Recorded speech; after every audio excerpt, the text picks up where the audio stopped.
To complete this build, I'm going to install a dash cam. So this is from VIOFO. It's the A139PRO, and it's got 3 channels, which is nice. This one comes with power that goes through USB, and I've also got the micro SD card and the adapter. These are to connect the cameras. So I've got a shorter one here for the interior and a longer one here for the rear. I fished the video cable along the A-pillar there and then down through the tunnel. This also has a very slim coaxial cable that makes installation easy, and the cable design reduces electromagnetic interference. Basically now I've got it going to the camera right there. All right, for me, I like to put it right behind the rear view mirror, basically so as I'm driving I really can't see it. All right, I just installed this. I need to probably power on to connect to the camera. It also has 5 gigahertz Wi-Fi, which is 4 times faster downloading speed than conventional 2.4 gigahertz. So I'm really excited to see how these cameras do. Let's take it for a drive. Recording. 3 channels started.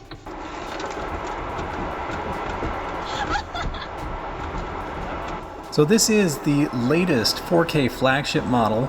This dash cam is built with the newest Sony Starvis 2 image sensor.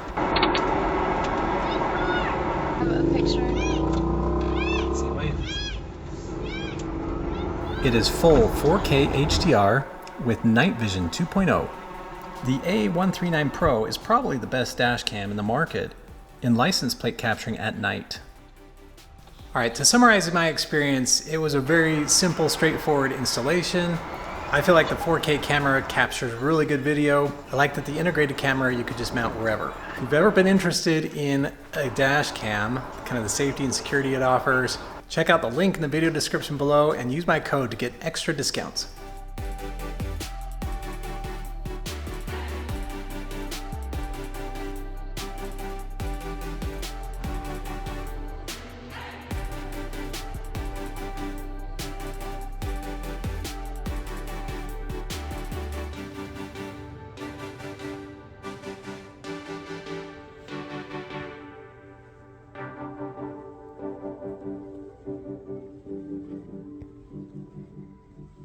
I'm here at Automotive Addiction with ER. We're gonna get to know him a little bit better.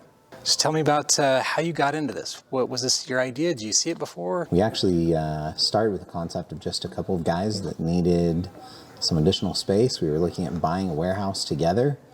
We started with just a couple of guys, and then it very quickly grew to 10, 15 guys that were talking to me about, hey, let's do this together. Instead of this being a private thing in supercars that are only available for the people that already have them, thinking we open it up to the public and we make it an attraction.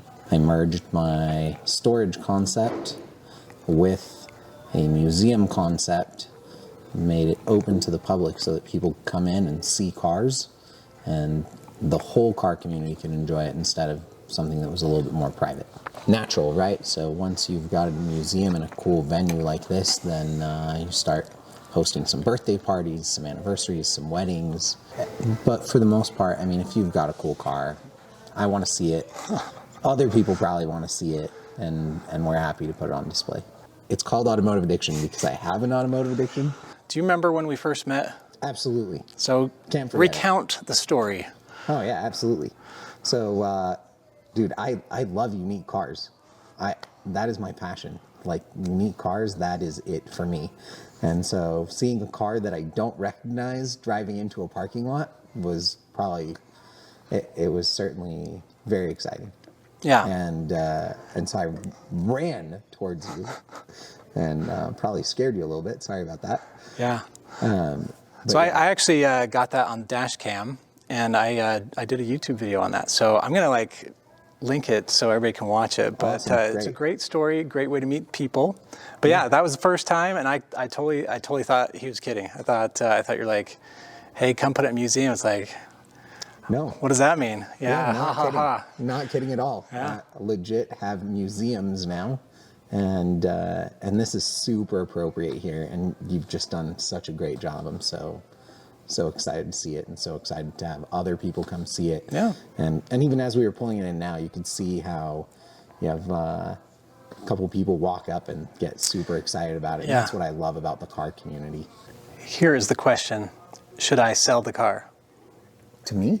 To anybody? I mean, I'm interested. Okay, what do you think I should sell it for if I was selling? If you're my, I'm not gonna say I'm selling it to you, because then you're gonna say sell it for cheap. If you're the person that's going to, If I'm your business partner, yeah. and I'm advising you Yeah, what you what? should sell it for. You calculate production cost, and then you add margin. so it's like $1 million. I mean, it My would be labor costs a difficult. lot. Yes, I get that. I mean, I'll tell you what I think you get for it. As a sales guy that deals in exotics, what I think you could get for it based on performance, I mean, I would guess that it would be at least 100K. I could probably sell it for 100K pretty quickly. Okay, you heard it here, 6 figures. Yep. Yeah, I can sell it for 100K pretty quick. Come in and see cool cars. That's really what this is about. Come in and see cool cars. Find your passion. Find your enthusiasm. Get excited about something. See something that you haven't seen. So I'll leave a link in the description for all the locations. You can come see them.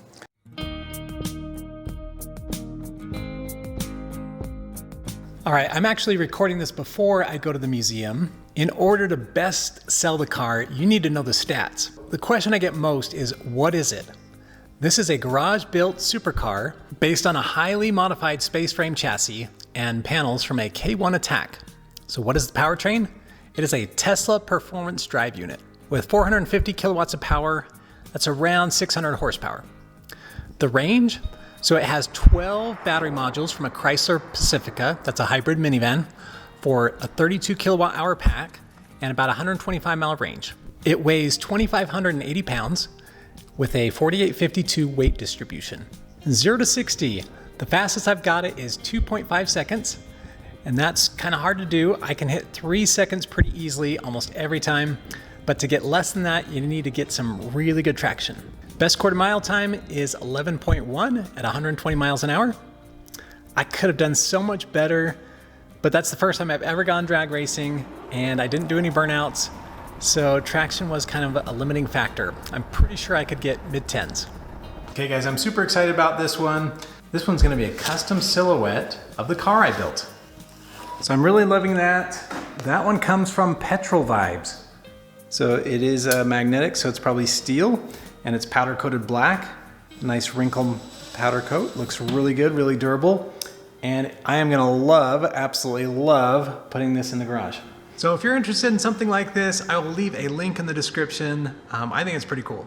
If you are interested in buying this car, leave your bid in the comments or send an email to electricsupercar@gmail.com. Also, if you want to check it out in person, it will be on display at Automotive Addiction at the Southtown Mall. I will also leave a link to Automotive Addiction in the video description below. This will likely be one of the last videos we do with this car, kind of reach the end point. I might do one more with kind of just a whole build story, but thank you all for following along, and see you next time. So bright.